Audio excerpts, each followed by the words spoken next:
Bom, olá pessoal, tudo bem?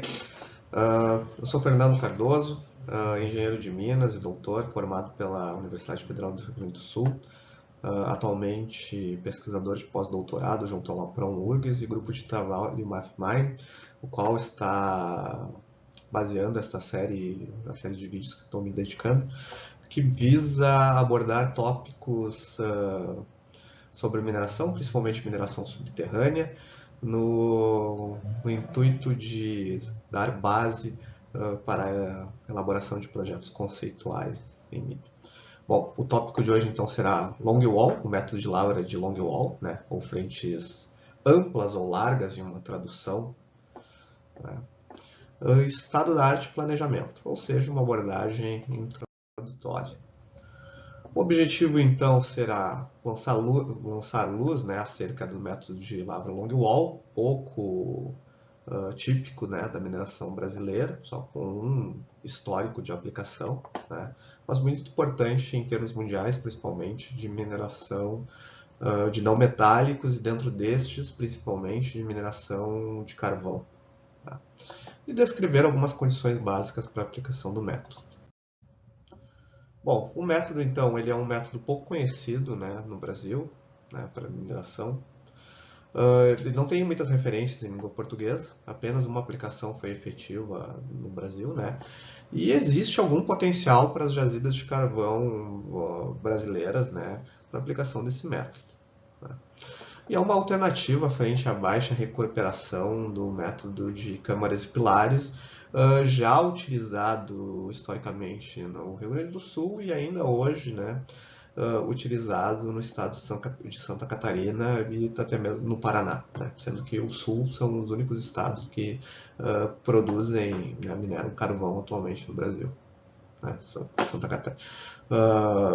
Rio Grande do Sul, grande minerador a céu aberto, Santa Catarina, com muitas minas subterrâneas, e Paraná, com algumas aplicações pequenas. Bom, a apresentação, então, como ela deriva da minha dissertação de mestrado, ela vai se basear basicamente no estado da arte e no planejamento da mina, e em apresentações posteriores, né, vamos abordar um pouco, então, da geomecânica e aplicações conceituais.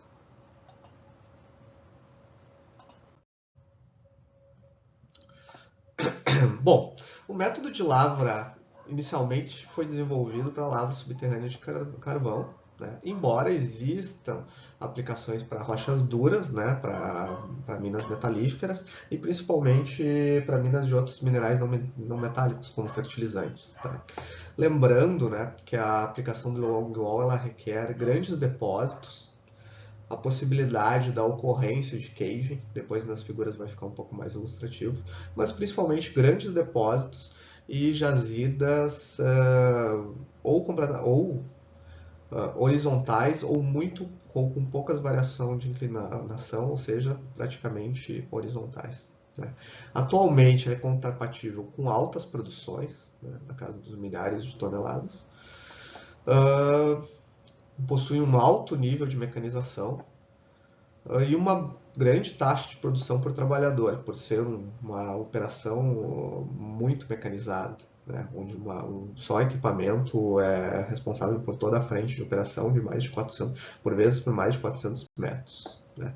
Um ponto importante também, né, como se trata de um método caving, ele precisa de uma encaixante que propicie a ocorrência do caving.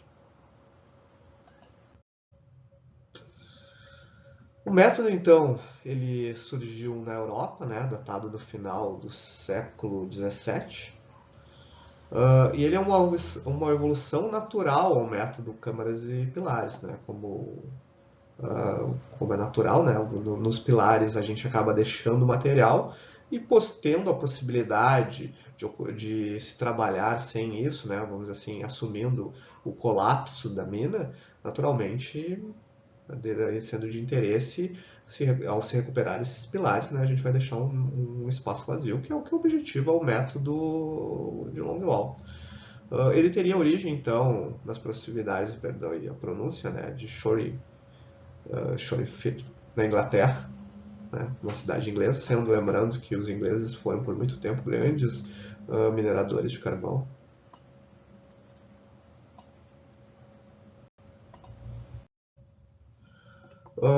E aqui então a gente tem um layout de uma mina antiga de longwall, onde a gente vê aqui no centro alguns caminhos preferenciais, né? Ou seja, algumas galerias, e os espaços vazios onde se objetivava a ocorrência do cave, né? Ou seja, as frentes amplas eram empregadas.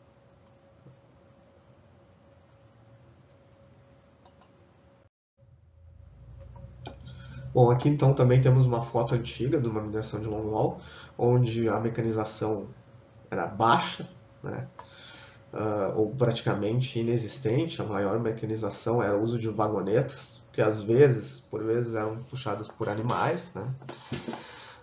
O suporte de teto da frente de lavra, onde eram feitas as operações, era feita com prumo de madeiras ou caliça de material para proteger da parte de trás onde ocorria o cave. E era uma mineração manual, né, ainda pouco produtiva, com baixa produção.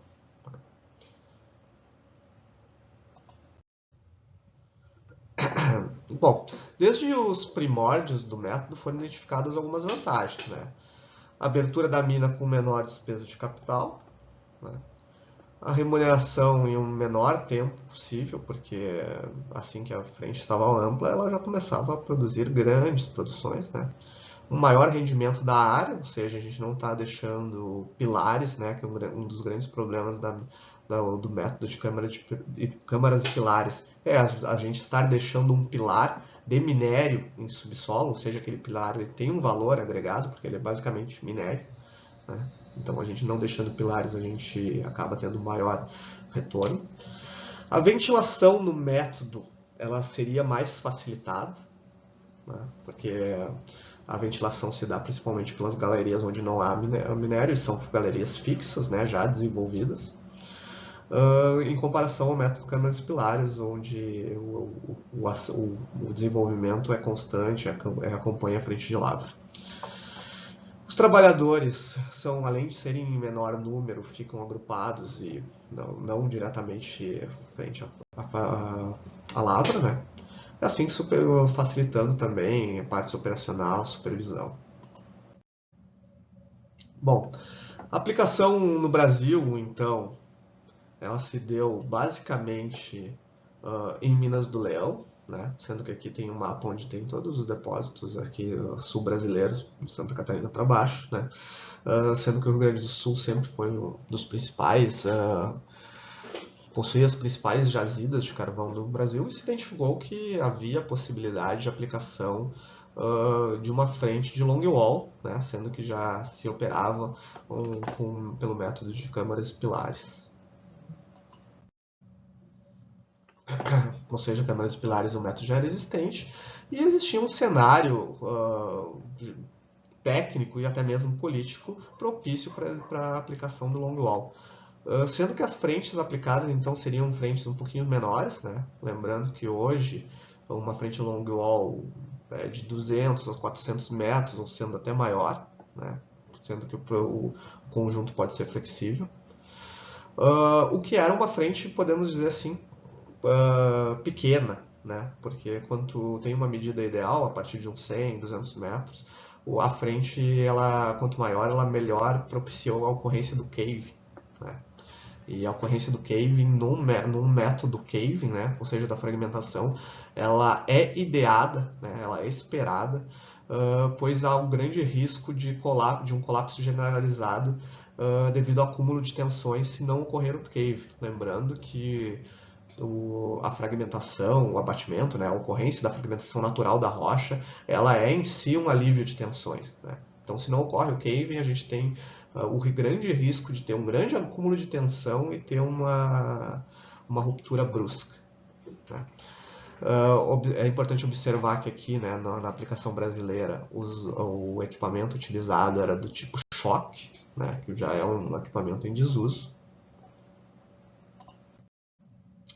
E aqui uma imagem do que seria então a frente de longwall, todo o resto aqui então eram operações de câmeras e pilares, né, onde existiam os painéis operando.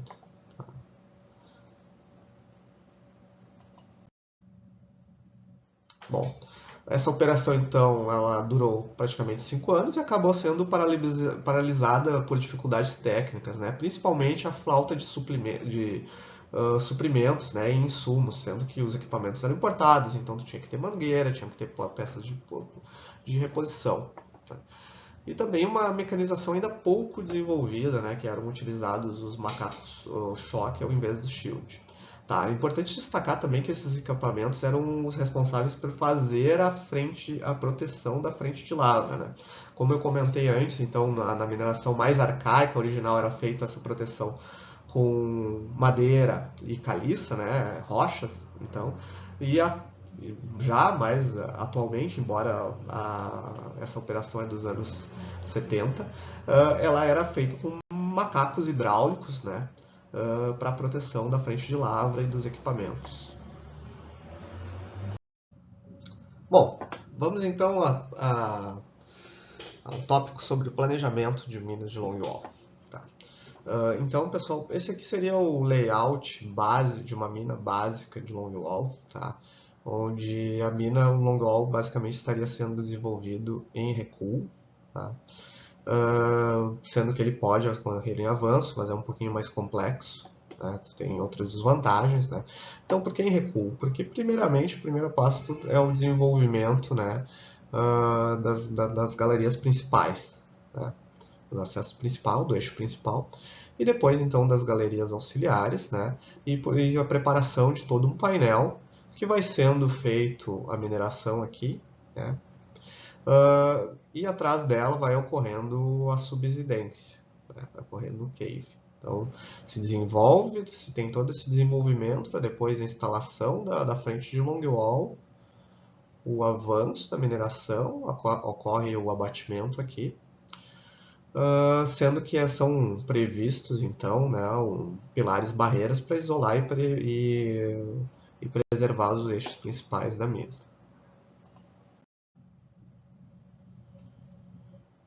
Bom, então alguns elementos, né, as galerias principais, o eixo, onde também ocorre a entrada da ventilação, né, então são vamos dizer assim, as áreas permanentes da mina.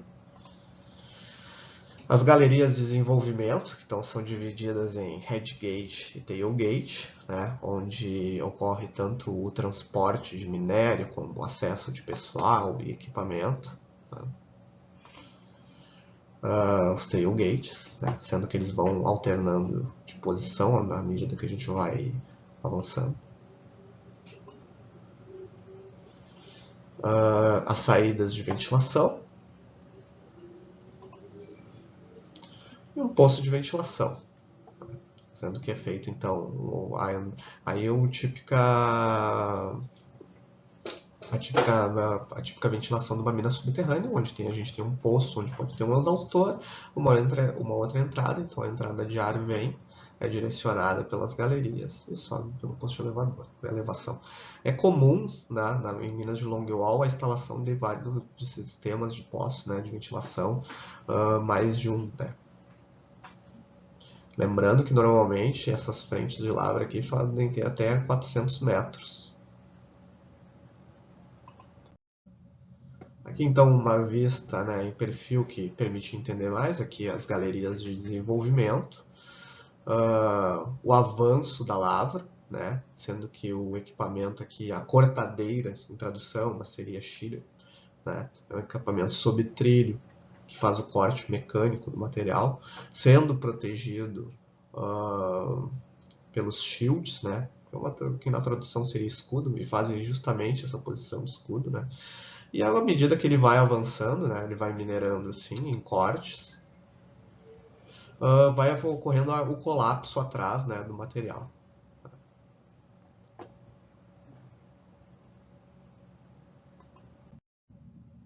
Alguns outros equipamentos